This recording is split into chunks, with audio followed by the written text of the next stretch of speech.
Good evening and welcome. My name is Pamela Nehrke and I'm excited to share with you a brief glimpse into my Closing the Gap project at Schaumburg High School for our virtual counseling program showcase. To begin, let me tell you a little bit about myself. I attended DePaul University for both my undergraduate and graduate degrees. In 2015, I graduated with a degree in psychology and minors in Spanish and American Studies.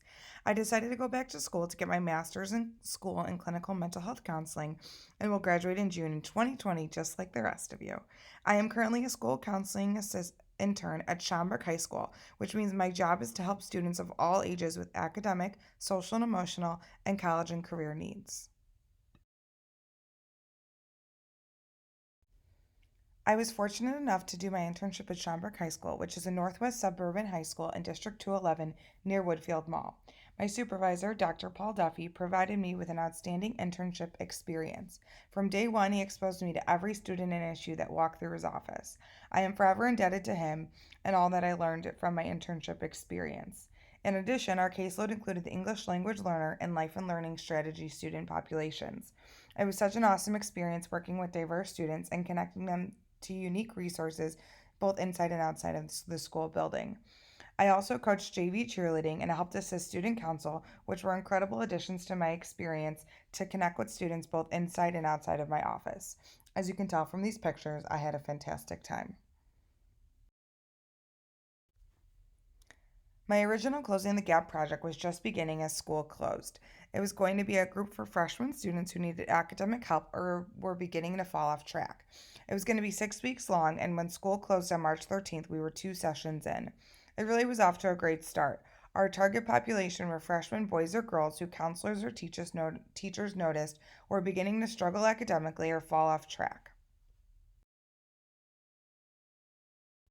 Intervention planning. This group was offered to 14 different freshmen that were recommended by either teachers or counselors. 11 ended up showing interest in coming to the first 2 meetings. Our intended intervention were going to be weekly group meetings that focused on 6 different topics: goal setting, organization, case management, time management, accessing resources, and competitive skills for the future. The group was going to be led weekly by myself and another counselor, Nick Kostelic, who is also the baseball coach. This was a really good dynamic for the males in the group because it provided a little bit of buy in from one of the quote unquote cool adults in the building. Another person who was going to help with these groups were the social work intern, Jenna Cartwright. We had great buy in from the start and a really positive group dynamic, which made it so much harder that we weren't able to finish this due to the school closure. Intervention Planning Part 2. My purpose statement. According to the Alliance for Excellent Education, each year, over 1 million students in the United States do not graduate, and around 68% of students receive their high school diploma. According to Schaumburg High School's school report card, 98% of students are on track, and 1.3% of students are chronically absent. These are pretty good numbers, so in order to continue to improve these numbers, the Organizational Hacks Group at Schaumburg High School was created to provide freshmen struggling with academic motivation, organization, or study habits a safe place to discuss their unique experiences and improve their skills for the future. The 6 week group will empower students to set goals, create time management techniques, and utilize school personnel and resources in the future. On the right, you can see my mindsets and behaviors, which align with the ASCA model of intentions for all school counseling programs and endeavors. Intervention Planning Part 3. Data information. In order to measure attendance, behavior, or grade changes, a pretest and post-test was going to be delivered to students. There was not enough data to include this in the presentation since we only got through 2 sessions. However, I included links to the pretest and the post-test that was going to test these things. Here is also some information about the population of students that were in my organization hacks group. 100% were freshmen, 45% identified as female, whereas 55% identified as male.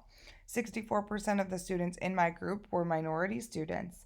The average GPA at the start of our group was 2.52. 24% of the kids in the group were receiving a D and 6% were receiving an F. Remember, this is pretty good numbers, and we really wanted to make sure that these kids continued to do well rather than tried to save them when their grades were falling too far behind. Average days absent for the group were 6.25, average tardies 11.45, and only 6 out of the 11 students had study halls in their schedules, which is something interesting I realized at Schaumburg, that a lot of the kids feel pressure to take all these extra electives and don't give them the luxury of having a study, which could really help students, especially freshmen, as they learn to navigate high school. I was so sad not to finish this group with the amazing group of students that I had met through this organization hacks group. The cool part was none of them were part of my caseload, so these were 11 new students that I had not met in the school before. Instead, I created 3 webinars that are between 5 and 10 minutes long, going over executive functioning skills with students. The first group I created focuses on creating SMART goals, the second on organizational skills, and the third on the importance of checking grades and staying on top of them. I completely understand a webinar format does not have the same impact on students as a weekly face to face interaction might have, especially considering how many different snacks and candies we brought for them. However, I am hoping students and peers can use this in the future to navigate this new normal of ours as well. These various groups are also not specific to Schaumburg High School except for the colors. I had to keep my Schaumburg pride. In a perfect world, if I were able to finish these groups and get the results that we had hoped for, I would hope that all the mindsets and behaviors that we had mentioned before had been met. I would have hoped that at least 75% of students attended each session weekly. I would hope that there was an increase in grades for each student by at least 10%, and I would hope that feedback from teachers was positive and there was changed behaviors as a result of the group in their academic settings and executive functioning skills.